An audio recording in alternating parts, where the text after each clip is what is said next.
आज मैं सेट 1 जीव विज्ञान का क्लास 12 के लिए कुछ इम्पॉर्टेंट क्वेश्चंस हिंदी में दे रहा हूँ। कॉर्पस ल्यूटियम ये प्रोजेस्टेरोन हार्मोन को स्रावित करने में मदद करता है, जो भ्रूण के प्रत्यारोपण, प्लेसेंटेशन और सामान्य विकास के लिए गर्भाशय के एंडोमेट्रियम तैयार करता है। दूसरा है एंडोमेट्रियम। ये गर्भाशय की आंतरिक संवहनी और ग्रंथि की परत है। ये मासिक धर्म चक्र के दौरान महत्वपूर्ण भूमिका निभाता है और मासिक धर्म के दौरान परिवर्तन दिखाता है। ये ब्लास्टोसिस्ट और प्लेसेंटा के प्रत्यारोपण के लिए भी जिम्मेदार है। ये सब एक इम्पॉर्टेंट टॉपिक को समझते हुए मैं दिया हूँ, इसको ज़रूर देख लें एग्ज़ाम में जाने से पहले। दूसरा है एक्रोसोम। एक्रोसोम ये शुक्राणु के बाहरी आवरण में मौजूद गोल्गी कॉम्प्लेक्स से व्युत्पन्न है। दूसरा है शुक्राणु पूंछ का क्या काम है। ये शुक्राणु की उचित गति के लिए शुक्राणु को धक्का देने में मदद करता है, यानी आगे बढ़ाने में मदद करता है शुक्राणु। दूसरा है डिम ग्रंथि। ये अंडाशय द्वारा छोड़े गए यानी फिम्बरी जिसको अंग्रेजी में कहते हैं, अंडे को पकड़ने में मदद करता है और इसे फैलोपियन ट्यूब की ओर निर्देशित करता है। तीसरा है शुक्राणु जनन, स्पर्मेटिड, शुक्राणु में परिवर्तन की प्रक्रिया। ये डेफिनेशन है।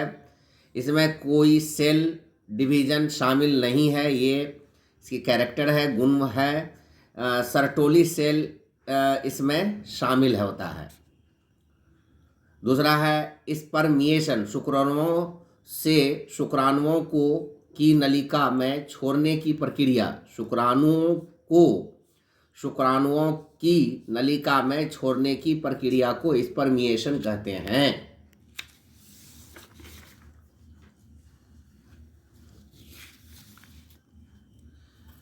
शुक्राणु जनन, शुक्राणुओं के गठन की प्रक्रिया। शुक्राणु जनन किसे कहते हैं? शुक्राणुओं के गठन की प्रक्रिया यानी शुक्राणु बनने की प्रक्रिया को शुक्राणु जनन कहते हैं। इसमें कोशिका विभाजन शामिल नहीं है, शामिल है। और शुक्राणु इसमें है, ये वृषण कोश के शुक्रवाहक नलिका में होता है। और इसमें कौन कौन सा हार्मोन है?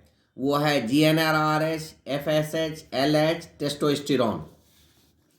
गर्भकाल जिसको टेस्टोस्टेरोन कहते हैं, जेस्टेशन पीरियड कहते हैं। गर्भकाल को क्या कहते हैं? जेस्टेशन पीरियड कहते हैं।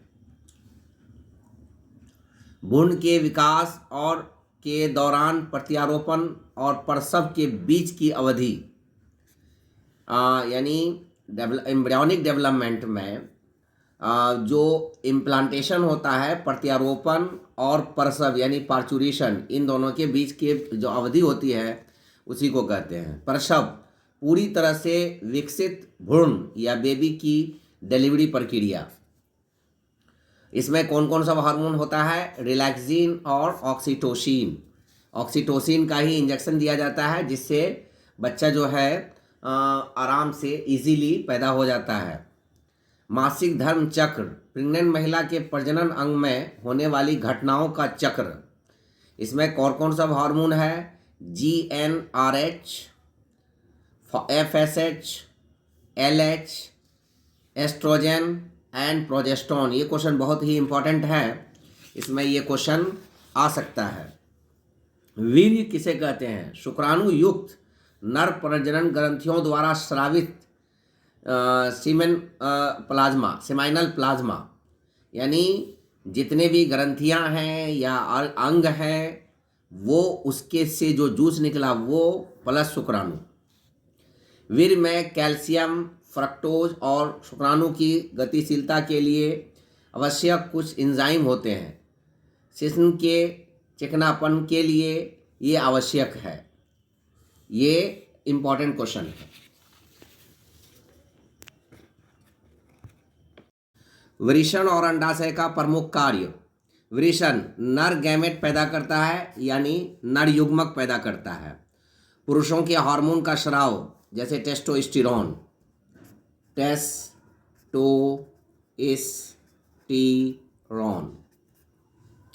अंडा से मादा गैमेट यानी मादा युग्मक पैदा करता है अर्थात अंडा, और महिला हार्मोन एस्ट्रोजन और प्रोजेस्टेरोन को पैदा करता है ये।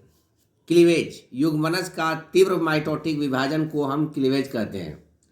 मीनार्की, यौवन में मासिक धर्म की शुरुआत। प्राइमेट या मानव महिला में ये प्रजनन काल की शुरुआत का प्रतीक है। बहुत इंपॉर्टेंट क्वेश्चन है ये। मेनोपॉज, मानव महिला में 45 से 50 वर्ष की आयु में मासिक धर्म और मासिक धर्म चक्र का बंद होना या समाप्ति, ये प्रजनन चरण के अंत को चिन्हित करता है। मानव वृषण पेट गुहा के बाहर स्थित क्यों होते हैं?